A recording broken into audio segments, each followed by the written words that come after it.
Visiers, kamu sedang berada di channel Fakta Alkitab. Kali ini kita akan membahas tentang riwayat hidup murid-murid Yesus. Ternyata tidak satupun dari para murid Yesus yang memilih untuk hidup nyaman dan tentram dengan cara mengingkari dan tidak mengakui Yesus. Rata-rata dari mereka mengalami akhir hidup yang tragis dan mengenaskan. Sebelum kita mulai, jangan lupa di-subscribe dulu ya. Salah satu penulis sejarah dengan bukti-bukti nyata Alkitabiah yang bisa dipertanggungjawabkan tulisannya ialah Eusebius.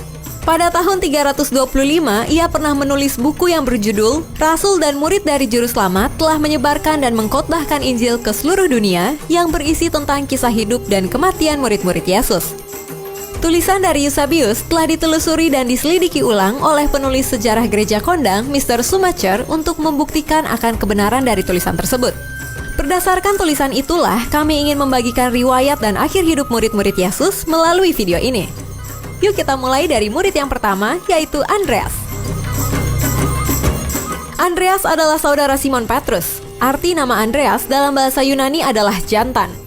Sangat menarik bahwa nama Andreas atau dalam bahasa Inggris Andrew berasal dari bahasa Yunani, bukan dari bahasa Arab. Andreas adalah murid pertama Tuhan Yesus. Sebelumnya, ia adalah murid Yohanes Pembaptis. Kepadanya Yohanes Pembaptis memperkenalkan Tuhan Yesus sebagai anak domba Allah. Kemudian ia mengikut Tuhan Yesus dan membawa Petrus saudaranya kepada Yesus. Setelah itu, bersama dengan Petrus ia dipanggil menjadi murid sepenuhnya. Andreas berasal dari Betsaida, daerah Galilea, namun selanjutnya tinggal bersama Petrus di Kapernaum sebagai penjala ikan. Seberapa dekat Andreas dengan Yesus? Dalam Injil dan kisah sinoptik, ke-12 rasul selalu terdaftar dalam 3 kelompok yang terdiri dari 4 orang. Yang pertama dari kelompok-kelompok ini menunjukkan mereka yang paling dekat dengan Yesus, mencakup 2 pasang saudara. Yang pertama, Petrus dan Andreas, putra-putra Yunus. Yang kedua adalah Yakobus dan Yohanes, putra-putra Zebedeus. Dengan demikian, Andreas adalah salah satu dari 4 murid yang paling dekat dengan Yesus. Apa yang diungkapkan Injil tentang Andreas? Tradisi Injil menyebutkan ada 3 peristiwa penting. Yang pertama adalah penggandaan roti di Galilea. Pada kesempatan itu, Andreas yang menunjukkan kepada Yesus kehadiran seorang anak laki-laki yang membawa 5 roti jelai dan 2 ikan, di mana Andreas meragukan kecukupannya untuk disajikan kepada ribuan orang saat itu. Peristiwa yang kedua adalah di Yerusalem. Ketika 4 sekawan, yaitu Andreas bersama dengan Petrus, Yakobus, dan Yohanes bertanya kepada Yesus tentang kokohnya tembok bait suci Yerusalem yang tak mungkin dapat diruntuhkan dan akhir dari kesudahan zaman. Andreaslah yang berkata, "Beritahu kami kapan ini akan terjadi dan apa yang akan menjadi tanda ketika semua hal ini harus diselesaikan?" Ketiga, Andreas dengan nama Yunaninya berfungsi sebagai jembatan antara pengikut Yesus dari orang Yahudi dan bukan Yahudi, yaitu Yunani. Kisah ini dicatat dalam Injil Yohanes 12 ketika di Yerusalem sebelum masa sengsara Yesus tiba. Ketika perayaan Paskah, Yohanes menceritakan beberapa orang Yunani telah datang ke kota, mungkin proselit atau orang-orang yang takut akan Allah yang datang untuk menyembah Allah Israel pada hari raya Paskah. Andreas dan Filipus, 2 rasul dengan nama Yunani, melayani sebagai penafsir dan penengah kelompok kecil orang Yunani ini bersama Yesus. Andreas dikenal sebagai penginjil mula-mula. Tidak heran jika ia disebut sebagai penginjil nasional dan internasional yang pertama. Seperti apa akhir hidup Andreas dan bagaimana kisah kematiannya? Menurut tradisi, Andreas menghabiskan tahun-tahun terakhir hidupnya di Skythia, bagian utara Laut Hitam.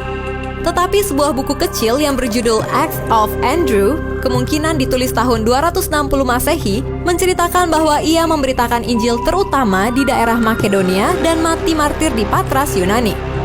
Pada abad ke-15, menurut sejarawan agama Dorman Newman, Andreas pergi ke Patras di Yunani bagian barat pada 69 sebelum Masehi, di mana gubernur Roma, Aegeates, berdebat tentang kekristenan dengan Andreas.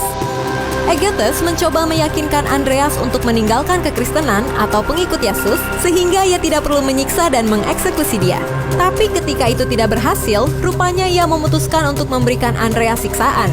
Andreas dicambuk dan kemudian diikat dan dipakukan ke sebuah kayu salib berbentuk huruf X, sehingga ia akan menderita untuk waktu yang lama sebelum meninggal.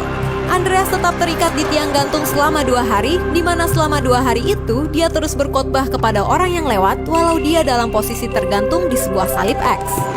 Salib berbentuk huruf X, sebuah bentuk religius yang kini dikenal sebagai salib Andreas. Seorang pengikut Andreas yang turut menyaksikan hukuman Andreas menceritakan perkataan yang telah diucapkan oleh Andreas sebelum ia meninggal dunia, yang berbunyi, "Ternyata keinginan dan cita-cita saya bisa terkabul, di mana saya bisa turut merasakan saat-saat disiksa dan disalib seperti Yesus." Bahkan pada saat ia tergantung di kayu salib X dan sambil disiksa dengan cambukan, ia tiada henti-hentinya berkhotbah terus kepada orang-orang yang berada di situ 2 hari sebelum ajalnya tiba.